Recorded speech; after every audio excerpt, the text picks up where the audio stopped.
Hey Hollywood Hills fans, and welcome to another show. So you guys are out there, t-shirt land. It is jacket and jeans over here. Believe me, it's a little bit fresh. But let's talk about what has been going on in the last couple of weeks. You saw that we wrapped up with the farm jams. They did the double points round out at Middleburg Jam, and that was just an amazing way to end out the season for them. And we also announced all of their champions. We are in talks to see if we can do a full highlights package. That will come up a little bit later on in the month of December before all you guys go off on your big jollies. But we're still in talks about that, so watch the press for that one.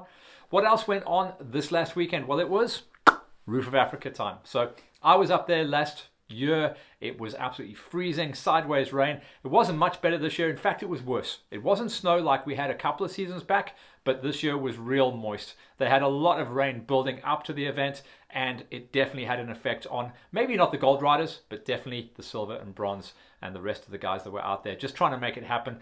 Hats off to absolutely everyone who went up there into the mountains to get it done. And once again, Wade has become the king of roof.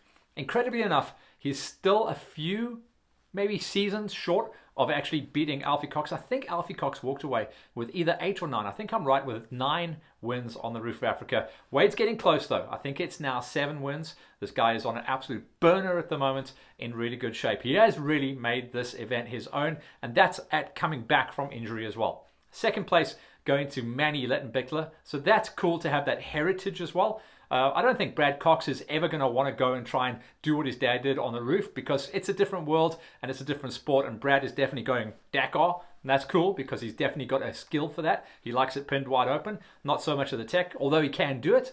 But Manny following in the footsteps of Letty, and that was Andreas Lettenbichler, his dad, who, you know, amazingly enough, had one of his best rides at the roof on a big, heavy, absolute dog of a 450 BMW. So well done to him.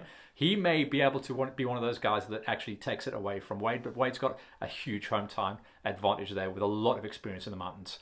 Double T, Travis Teasdale in 3rd place. Yeah, still looking for his roof win. I think it's going to come in the next few seasons, but he's going to have a lot of luck on his side because it is a rarefied atmosphere. The guys are running big pace at the top. And then Matty Green coming off his incredible season, a win at Sea to Sky, as well as a win in the Junior World FIA Enduro Championship. So he's on a burner. He's had the best season of his life to date, and 4th place. Maybe he'd have wanted a podium like he did last year, but 4th place, he'll be pretty happy with that one. Then this coming weekend is going to be the final round of the Gxcc's Carltonville. So Carltonville, if you remember last year, it was an absolutely terrifying race. The rains came around about a week or 2 before the final round, so we knew it was going to be muddy, and then the rains came and came and came and came and came. I mean, those last couple of laps for a couple of the guys were absolutely roof style epic. It was huge, huge, huge. So we don't mind a little bit of mud, but I'm hoping that the big thunderstorm like Jerry Bruckheimer. Do you remember that interview that we had with Ian Rawle with the big bolt of lightning behind him? That was how crazy that race was. So hopefully a little bit of mud is good. A lot of mud is not so good, and thunderstorms are definitely very not good. But no matter what, the Gxcc guys will make sure that we've got a banger of a final race. So enjoy yourselves out there, and yeah, cross everything that those big storms don't arrive. Watch this space as well, because I think there's going to be an announcement for the Gxcc guys, but it's always known, so I'm not going to do a spoiler here. It's always known that there's going to be an end of season prize giving. So if you're in the mix for the top 6, I like that one, you're going to be called up on stage. Make sure you are suited and booted. Make sure you buy your wife a new dress, because if you buy her a new dress, you get to buy a new bike. That's the rule.